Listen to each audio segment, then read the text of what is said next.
కాదు, వీళ్ళని వదిలేస్తే ఆశికగా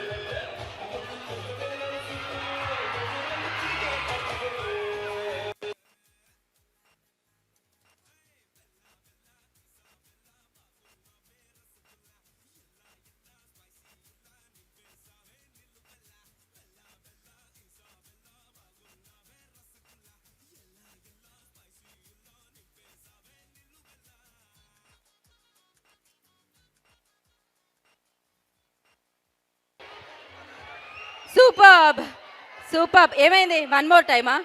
ఏ ఈ అమ్మాయి ఎంత కోపదారి మనిషిలా ఉంది. ఎవరైనా రిక్వెస్ట్ చేసేవాడిని చూడండి, నేను ఇంత డిమాండ్ చేసే అమ్మాయిని చూడలేదు. జాగ్రత్త అమ్మా, కాబోయే భర్త ఎక్కడున్నాడో తెలియదు కానీ విజ్ఞప్తి. ఓకే, ఒక్కసారి మళ్ళీ మ్యూజిక్.